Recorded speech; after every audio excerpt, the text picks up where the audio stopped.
Assalamualaikum warahmatullahi wabarakatuh. Perkenalkan, saya Zahratul Habibah, program studi Hukum Keluarga Islam semester 5 dari kelas B. Nomor induk mahasiswa 18382011117. Di sini saya akan menjelaskan atau mereview tentang materi di dalam sosiologi hukum yang mana yang diampu oleh Ibu Kut.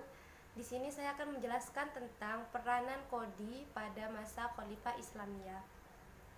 Jadi, sebelum saya menjelaskan tentang apa yang disebut dengan kodi ataupun apa yang disebut dengan peranan-peranan kodi, saya akan menjelaskan tentang apa yang dimaksud dengan kodi. Jadi, yang dimaksud dengan kodi yaitu adalah seseorang yang dipercaya atau yang dianggap mampu untuk menengahi dan menangani persoalan-persoalan hukum syariat Islam. Kemudian dia dijadikan penengah di dalam menyelesaikan problematika hukum tersebut. Nah, orang inilah disebut dengan kodi atau penegak hukum. Atau kalau pada saat ini kita bisa sebut dengan hakim. Jadi pada masa Khalifah Islamiyah sudah ada yang namanya penegak hukum ataupun penyelesai perkara-perkara hukum. Dia disebut sebagai kodi. Nah, kemudian di dalam menjadi ataupun di dalam dipilihnya kodi ini ada persyaratan yang harus didapatkan ataupun yang dimiliki oleh seorang kodi. Apa saja syaratnya? Yang pertama, dia harus beragama Muslim. Kenapa Muslim? Karena di sini yang ditegakkan adalah hukum Islam, yaitu hukum-hukum yang bersumber dari Al-Quran, Al-Hadis. Jadi yang disebut dengan yang menjadi keharusan yang pertama yaitu dia beragama Muslim atau beragama Islam. Kemudian persyaratan yang kedua, dia harus merdeka, dimana dia bukan budak seperti itu. Kan kalau masa dulu masih ada yang namanya budak. Jadi hakim di sini tidak boleh berasal dari seorang budak karena dia harus merdeka.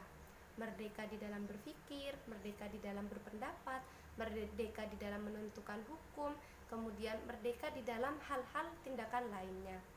Kemudian yang keempat yaitu baligh. Seorang hakim ataupun kodi di sini harus baligh. Kenapa? Karena dia akan menentukan mana yang baik, mana yang buruk, mana yang benar maupun mana yang salah. Jadi antara baligh ini juga ada kaitannya dengan syarat yang kelima yaitu berakal. Kenapa kodi harus berakal? Tujuannya yaitu karena dia akan menentukan mana yang baik dan buruk, mana yang benar, mana salah. Kemudian syarat yang keenam yaitu kodi harus adil.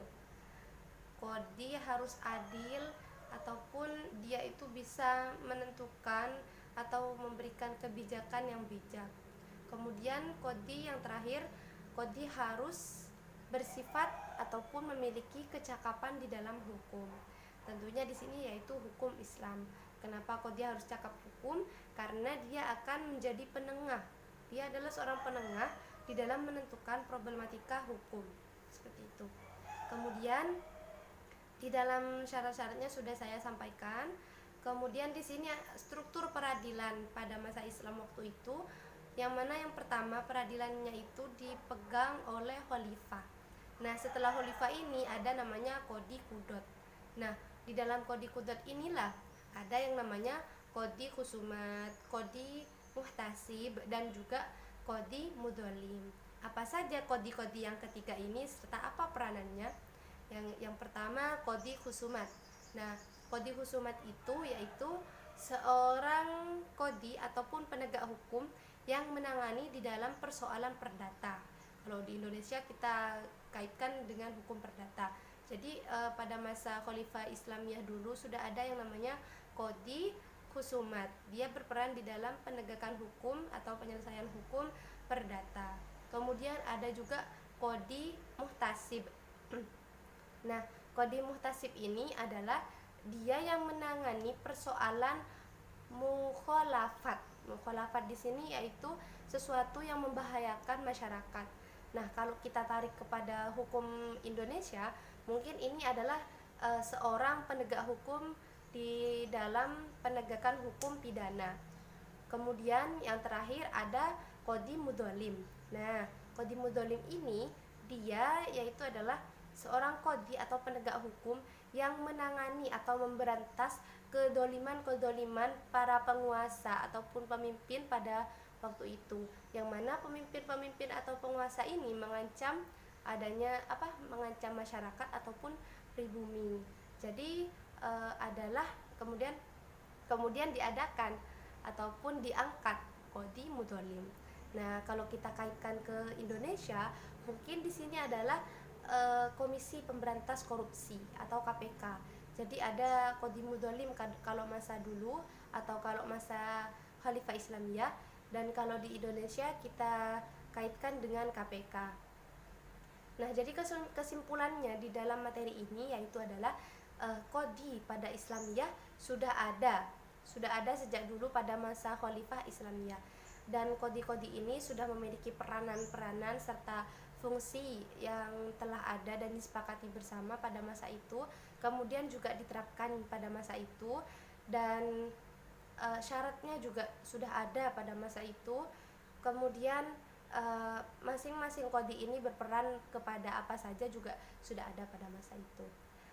Sekian dari saya, tanpa mengurangi rasa hormat saya kepada dosen pengampu saya ucapkan terima kasih banyak atas materi yang telah diberikan sehingga saya bisa mereview materi yang telah disampaikan pada pagi hari ini. Saya bisa mereview. Akhiron dari saya, wassalamualaikum warahmatullahi wabarakatuh.